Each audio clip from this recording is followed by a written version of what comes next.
ራሴንና ቤተሰቦቼን ለመቀየር ብዬ መጣሁ ወደ አረብ ሀገር ወደ ሳውዲ አረቢያ። ከዛም ይሄው 13 ዓመት ብሎ በእስር ቤት ነው ያለሁት።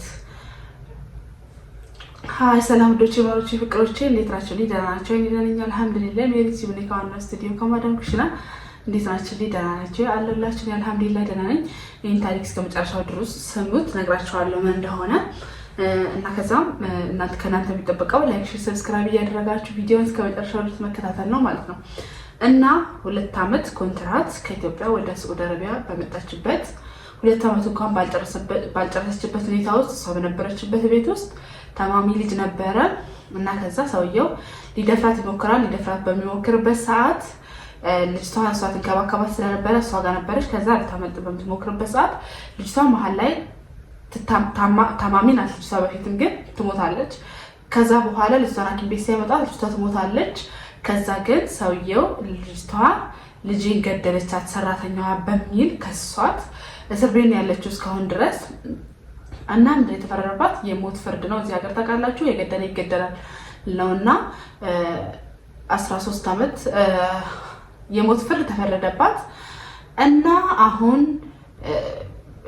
ፍርድ ሁኔታ ላይ ባለበት ሰዓት በብር ይቀየርልኝ ተብሎ የኢትዮጵያ ሕዝብ አግዟት የሳዑዲ አረቢያ 2 ሚሊዮን ሪያል በኢትዮጵያ 38 ሚሊዮን ብር በኢትዮጵያ ሕዝብ ተለቅሞ ብሩ ሞልቷል። ግን ያው ፕሮሰስ ላይ ነበረ እስካሁን ድረስ 13 ዓመት ሙሉ እስር ቤት ነው ያለችው እና በጣም ታማ በጣም አሰቃቂ ሁኔታ ነው ያለችው እና ድምፅ ሁኑኝ እንድሞት ብላ ከትናንት ወዲያ ሀቢባ ቤት ላይቭ ላይ ሙቤ መጥቶ እንደዛ ብሎ ነበረ።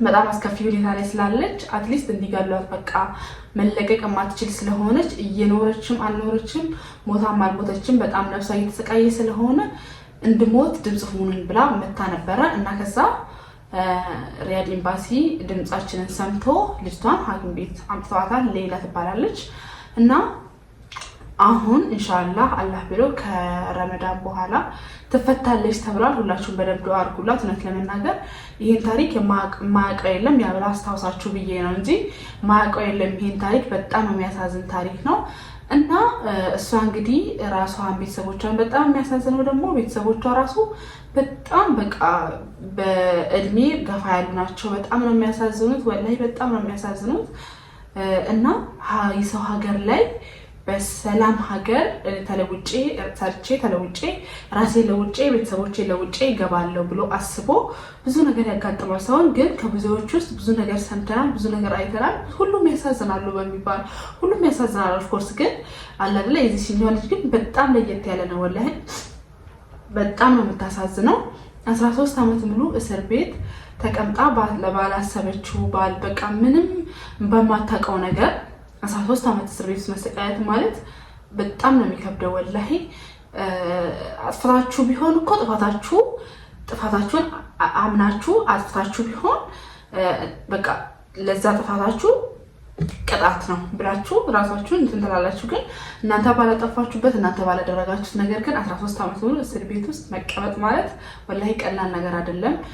ሁላችንንም ከመጥፎ ነገር የሰው ሀገር መተን ሁላችንንም ከመጥፎ ነገር አላህ ይጠብቀን። እስቲ መጨረሻ ላይ ያሉትን ነገሮች እና ሰዎች የሚሉትን ሀሳብ አስቀምጥላችኋለሁ። ቪዲዮ እስከ መጨረሻው ድረስ ስሙት። ላይክ፣ ሼር፣ ሰብስክራይብ ማድረጋችሁ እንዳትረሱ። እናንተም ደግሞ ሀሳባችሁን ኮሜንት በዚች በልጅ አሁን ቪዲዮ ሰርቼ አሁኑ ቲክቶክ አወረደብኝ። የባካችሁ ሼር፣ ኮፒ ሊንክ፣ ሪፖርት አድርጉት። አሁንም እውነት ነው የምናገረው ነው። እንደዚች እንደ ልጅ ምድሩም ሰውም ባይተዋር የሆነባት ሰው ብትኖር እቺ ልጅ ናት። የምሬን ነው የምላችሁ። ፍትህ የተጓደላት የብዙዎችን ስደተኞች ስቃይ አይተናል። ብዙ ስደተኞችን አተናል። ብዙዎች አልቅሰው አብረን አልቅሰናል። የዚች ልጅ ደግሞ በጣም ይለያል። የምሬን ነው የምላችሁ። ሞታ በሆነ ይሻላት ነበር። ኖረው እንዳልኖሩ ሆነው ከመኖር የምር ሞታ ቢሆን ይሻላት ነበር ነው የምላችሁ። ካሉት በታይ ከሞቱት በላይ ሆና ያለችው ልጅ ብትኖር ይች ልጅ ናት። የምሬን ነው የምላችሁ። እኔ ለኮሚቴዎች አንድ ነገር አለኝ፣ ጥያቄ አለኝ። እውነት አሁን የዚች ልጅ ፍትህ በእናንተ እጅ ጠፍቶ ነው? እውነት እልባት ጠፍቶ ነው ከእናንተ? የዜግነት ግዴታችሁ ምንድነው ነው? ለእንደዚህ አይነቱ ካልሆናችሁ የናንተ ግዴታችሁ ምንድነው? እኔ እዚህ መጥተህ ወንበር ብታሞቅልኝ ምንድነው ትርፍክ? ያንተ ደሞዝ ቆጠራ እንዴ? ለዛማ ብዙ እኮ አይነ ስውሩን ማስራት እኮ የሚችል ነገር ነው። እውነት ግን እንደው እናንተ እንደው ሴት ልጅ አላችሁ? እውነት አሁን ፈጣሪ አይፋረዳችሁም? በዚች በልጅ ዙሪያ የዚችን የልጅ ኬዝ እንደዚሁ እንዳይወጣ ተድበስብሶ እንዲቀር እያደረጋችሁ ያላችሁ ሰዎች አላህ ይላችሁ። የምሬ ነው የምላችሁ። የምር ሼር አድርጉት። እጃችሁ አይቆርጥም መቼም። ከእንዲህ አይነት ስቃይ አላህ ይጠብቃችሁ። ሞታ ቢሆን ይሻላት ነበር ልጅቷ ነው። የምሬ ነው የምላችሁ። ከእንዲህ አይነት ስቃይ ይህን ዓመት ከመሰቃየት የምር ሞታ ቢሆን ይሻላት ነበር። በዜጎች ላይ የሚቀልዱ ሰዎች ግን ፈጣሪ ይላችሁ። ያሳውቁኝ። ወዳችኋለሁ። ባይ